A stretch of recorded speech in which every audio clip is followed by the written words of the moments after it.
On January 1st, 2026, Somalia will chair the United Nations Security Council. That role places Somalia inside the administrative core of the world's most powerful security body, where sequence, access, and priority are decided long before any speech is actually delivered. For years, Somalia was referenced in Security Council chambers as an object, a site of intervention, a justification for resolutions, a paragraph in someone else's briefing notes. On January 1st, 2026, Somalia controls the room. It sets the agenda, it runs the meetings, it determines what is discussed, what is delayed, and what never reaches the floor. This is how legitimacy actually works in global politics, not through speeches, but through administration. Somalia isn't asking for legitimacy, it's administering it. And remember, if you want more Africa First stories the Western media ignores, hit subscribe. We don't chase the headlines, we chase the truth behind them. And by the end of this video, you'll understand why this moment marks a quiet but irreversible shift in how Africa is positioned inside global power. To the United Nations Security Council. The one thing you need to know is that the Security Council is the most significant part of the UN because it's supposed to protect and maintain international peace and security in the world. The Security Council is made up of 15 different countries. They sit here around this circular table. 5 countries have had permanent status since the start of the Security Council over 70 years ago. They are the United States, the United Kingdom, France, Russia, and China. Their job is to determine if there is a threat to peace or an act of aggression somewhere in the world. It often calls on sides to settle differences by peaceful means or send envoys to start negotiations. If things don't go well, it's the Security Council that approves punishment to enforce cooperation in the form of sanctions. When all else fails, the Security Council can authorize the use of force to stop the fighting or threat. All right, so Somalia is a non-permanent member of the United Nations Security Council for the 2025-2026 term, elected by the General Assembly. That election matters because it reflects multilateral confidence, not patronage, right? So no sponsoring state, no exceptional status, just votes. And as part of the Security Council procedure, each member holds the presidency for 1 month. In January 2026, that responsibility rotates to Somalia. This is not ceremonial, it is how authority is distributed and exercised inside of the council. The presidency controls the monthly programming of work, convenes meetings, manages procedural flow, and establishes how issues formally enter the official UN record. And crucially, the presidency does not require a head of state to speak.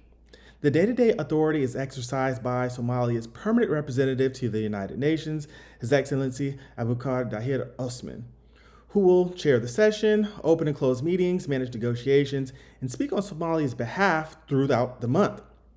The president of Somalia may appear strategically if Somalia chooses to elevate a signature debate. That appearance would be symbolic. The administration of power is not. For decades, Somalia has appeared in this chamber as subject matter.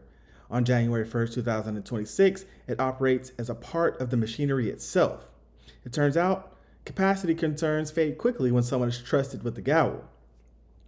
The predictable response will be dismissal. People will say the presidency is brief, that it's routine. They'll say it doesn't really change outcomes. That reaction misunderstands how legitimacy is actually built.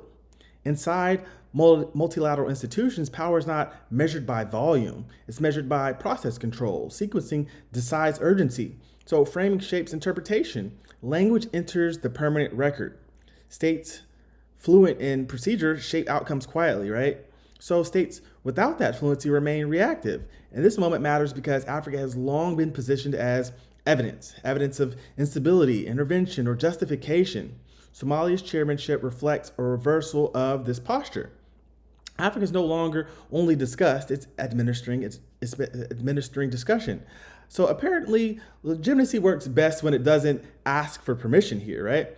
The impact of this moment is cumulative, not theoretical, because politically, Somalia's chairmanship reinforces a reality that has often been denied. African states are capable of managing complex multilateral systems without supervision or exception.